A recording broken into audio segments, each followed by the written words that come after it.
Hello students, I am Kiran Bala Agarwal and today we will be discussing Common Law Admission Test 2021 strategy. But before going for this strategy, let us see a comparison chart what we have in CLAT, and besides this there are various other exams like IELTS, which is also very reputed exam and being held by the Delhi National University, and SET Symbiosis Entrance Test and LSAT and various other exams. But I have given you a comparison of these three exams because when you prepare for these three exams, ultimately you are going to prepare for all the other exams. So let's start with a comparison chart of these three exams, seeing that how many weightage is being given to various sections. Let's start. So before going to see the comparison, let me tell you that there are 5 sections in every exam. First section is your English comparison.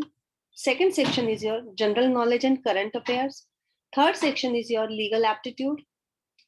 Then your fourth section comprises of analytical reasoning and logical reasoning, which is given separately in set. Thereafter, your fifth and last section is your elementary maths. Earlier, till 2019, CLAT had an old pattern in which there were 200 questions asked with total 200 marks. But now, since 2020, the pattern has been changed, and now in CLAT New, there are only 150 questions with 150 total marks. However, the marking strategy has not been changed. If you go through the consortium website, you will find that English and comprehension has been given 20% weightage. And in the last year exam, that is 2020, there were exactly 30 questions which make exactly 20% of the total 150 marks. However, in IELTS, there were 35 and in SET, there were 30 questions from this section. So if we compare these three exams, we find around 30 to 35 questions are being asked in every exam from this section. Now, let us come to the second section, that is general knowledge and current affairs. In this, there were 36 questions from the current affairs section, which comprises of 25% of total weightage of this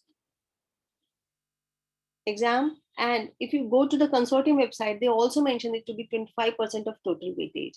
So every time you are going to get around 35 to 40 questions from this section. In IELTS, there were 35 questions, and in SET again, they had 30 questions in this exam. So again, we find that the more or less, the number of questions in these three exams is same, or approximately same, more exactly if we call it. Thereafter, third section is of legal aptitude. It is also up to 25% of total weightage as per the consortium of website, but here you see it was little more than 25%. There were 39 total questions from this section. In IELTS, there were 35 questions, and in SET, there were 30 questions from this section. And in these three sections, you find that I have mentioned in bracket that there were passages. So yes, these all questions will be followed by passages. We'll discuss about it later in our next slide. Then comes the fourth section, which consists of logical reasoning.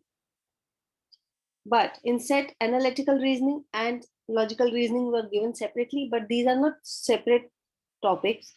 Logical reasoning consists of analytical reasoning as well as critical reasoning, which was given in combined form in CLAT, IELTS, but in SET it was separated.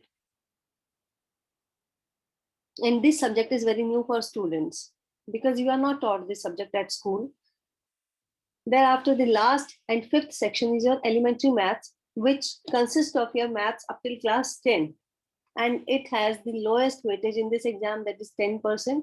In IELTS, they get given 10 questions, and in CLAT, it had only 15 questions, exactly 10% of the total marks.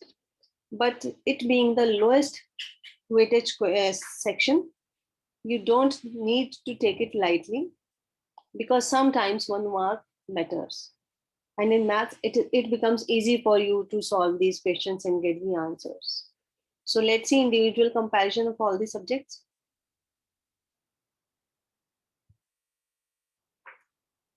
So first of all, we'll see English language. In English language, approximately 28 to 32 questions will be given, which comprise of 20%. And each passage will be of 450 words. And these passages can be from any area. Any area means it can be a fictional writing or non-fictional writing, or your editorials, or something you might have read anywhere. And standard of language skills will be of class 12, but it does not mean that you are going to answer only unseen comprehension or poetry section from there, but it will include various other skills of your language, like your vocabulary, your tones, and your answering capabilities, finding out the crux of the paragraph, and various other formats which we will be discussing in our course.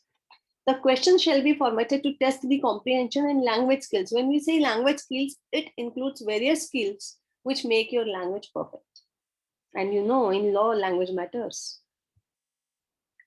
The second section, which comprises of current affairs or general knowledge.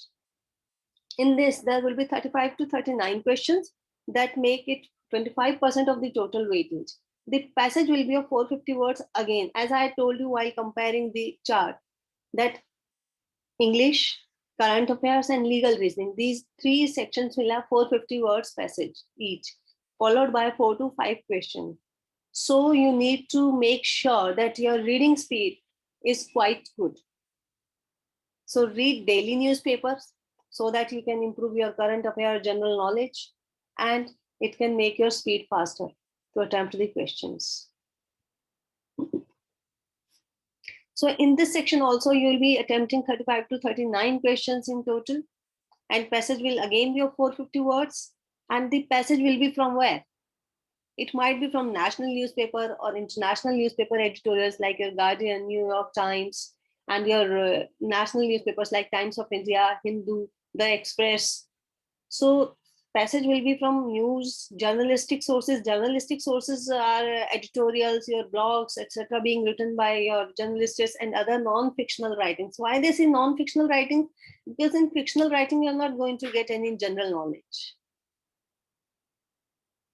So answer the questions. General awareness about happenings at national and international level shall be required. Yes, they'll be giving you a paragraph. It will be full of information. But if you are not aware about your happenings around the world, you will not be able to find out the crux of the paragraph. You will not be able to find out the answer to the question. So make sure that every day you read newspaper, and those who are not able to read newspaper, I'll suggest them to read some monthly magazines given for general knowledge like Pratiyogita Darpan, GK Today, etc. Because you don't have much time now.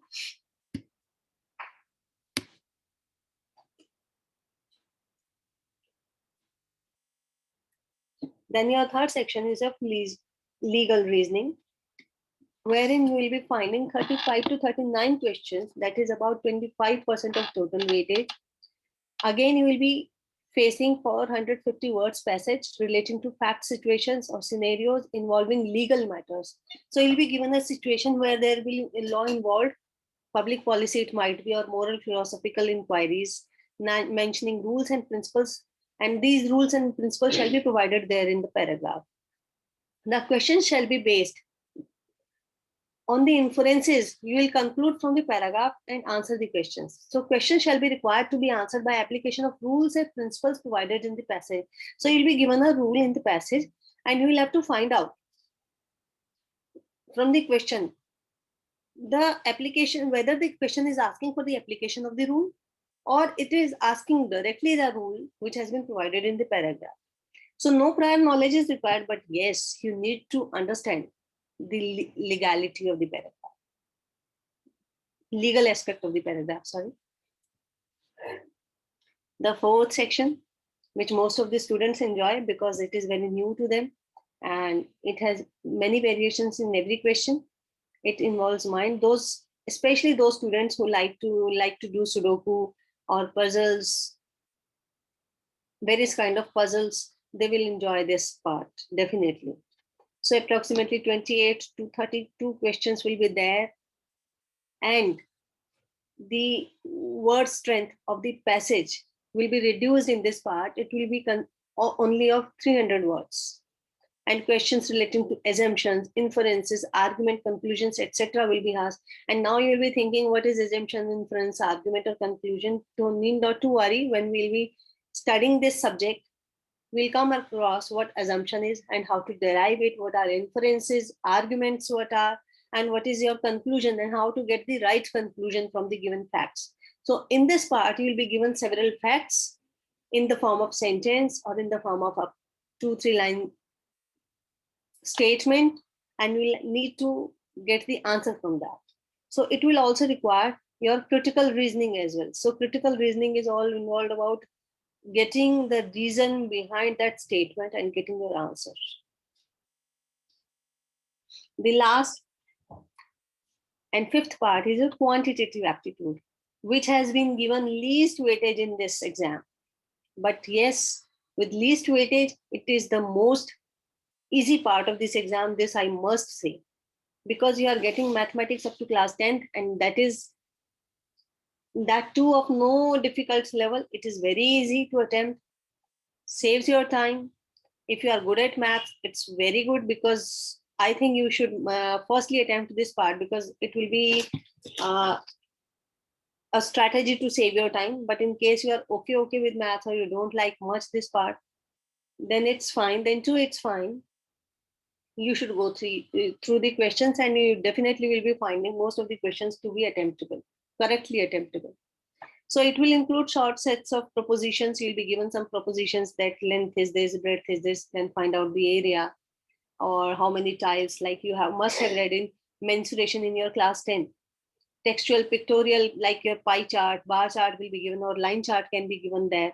And you maybe were asked, like in your class 6, highest population area. So it's quite easier.